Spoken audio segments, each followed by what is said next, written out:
شما چند سال میشه برای نظم و ضبط کسا بله رودا بر مشین تاکه مادر بهتن داسانی شاپینگ وغیره کنه. اعوذ بالله من الشیطان الرجیم و بی نستعین.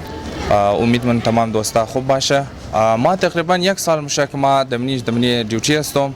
Voice of Hazara News standing strong. Voice of Hazara News where you belong. Bringing you the headlines live and clear. For the voice of Zara, the news is here. Every story matters, every voice is heard. Delivering the truth in every single word. Voice of Hazara News, your trusted source. Keeping you informed and on the right course. Voice of Hazara News standing strong. Voice of Hazara News where you belong. اعوذ بالله من الشیطان الرجیم. بسم الله الرحمن الرحیم. السلام علیکم دوستا بیننده، امیدوارم جور صحتمند و سلامت باشین. ما امروز موجود هستیم در روड علی ابن ابو طالب روड و در اینجا قد از ما موجود است یکی از نماینده سید شهدا ولفیر سوسایتی که سید شهدا ولفیر سوسایتی او تر اداره است که همیشه خدمات قوم را انجام میده و همیشه کوشش مونه که خدمات قوم را انجام بده. دیگه قد از ما امروز موجود است یک نوجوان قوم که اینا تعلق شی از سید شهدا ولفیر سوسایتی است. موز اینا یک چند سوالات مونیم که درباره نظم و ضبط است و اینا. سلام علیکم برادر. و علیکم السلام. برار موشه برای از ما بگین که شما چند سال میشه درباره نظم و ضبط کسا بله رودا بر مشین تاکه مادر بهتن داسانی شاپینگ وغیره کنه. اعوذ بالله من الشیطان الرجیم و بی نستعین. امیدوارم تمام دوستا خوب باشه. ما تقریبا یک سال میشه که ما دمنی دیوتی هستم و ما کوشش میکنیم که بسیار کس تامین دیسیپلین و نظم را مراعات کنی. امو کسای مطلب خاص کر نوجوانای از خودون مو که اینج کس دیسیپلین را مراعات نمونه، ما کوشش میکنیم که مونار از اینج کس دور بدی گل به دیگر یک مطلب از دیگر. بسیار خوب. در دوران قد شما خدا نخواسته تر واقعیت هم شده که اگه کس گپشم گوش نکرده باشه، بی نظمی کرده باشه؟ ایتر واقعیت خود زیاد پیش میاد، لیکن ما کوشش میکنیم خودون از ما کوتاهی بری، چون که از این خاطر که خو قوم از خودون ما است. دوم حساب است که ما کوشش میکنیم که مطلب ای جمعی جنجالا پیشش نیاد. بسیار خوب.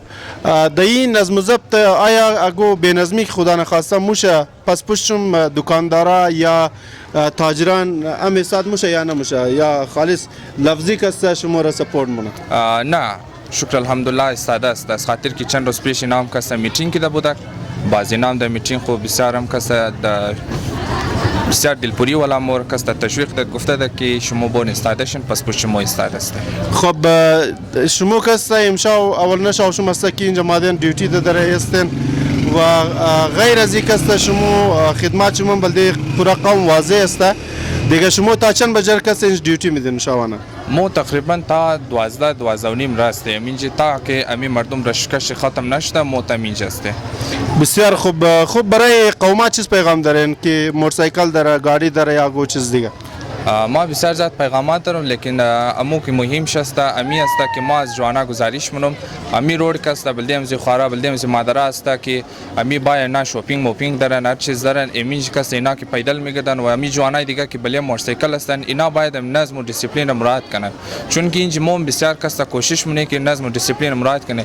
اینالی موری که اینج استاده کنه غیر از که مطلب مو دیسیپلین مراعات کنه، مو میتونی غیر قوم رو کنه، مو میتونی مطلب جوانا رو کنه. پیش از که نه ما مطلب اونا شرم کنن، کوشش کنن خودون چی شرم کنن کم ذره بفهمن که اینا برای چیز ساده است. بسیار خوب. بسیار زیاد تشکری منی از شما و از اداره شما. خب غیر از شما برای از ما گفته میتونین که غیر از شما اسکاوت سید شهدا ولفیر سوسایتی دیگه کدام اگو اسکاوت دیگه هم کس درباره نظم و ضبط کس دیوتی و غیره میده دیشوا؟ آن بالکل است. یکی از اسکاوتای دیگه است جوانای علمدار هستن، اونا ماشاءالله بسیار خوب دیوتی میدن و د چی د امریکایی استاده هستن، اونا بسیار خوب دیوتی میدن. بسیار خوب. بچهای شما در کجا استاده؟ بچهای از ما کسته مین پوینتر کسته گرفتن. فور ایگزامپل امی از شهدا گرفته تا بلخی چوک را، باز از سر الیاباد گرفته تا عسکری بینگ را، باز داود مال اینجا تمامی کفر کرده. بسیار خوب. چند نفر کس از اداره شما در این شوا کس دیوتی میده؟ ماشاءالله تقریبا 35 نفر هستیم ما. بسیار خوب. دیگه غیر از این است آیا انتظام امبولانس و غیره هم است که خدا نخواسته اگه حادثه رخ میده باز اون دمزی شوا کس شما بتونید دزوم رسیدگی کنید؟ آن بالکل کس هر کس که مثال امبولانس کار شمشه شماره از مور اگر داشته خوب اگر نداشته که نام کس دبلی ویدیو خمیزدن امبولانس های از ما کس 24 گنته تیار هستن در خدمت شما هستن. بسیار خوب، جور باشین. تشکر.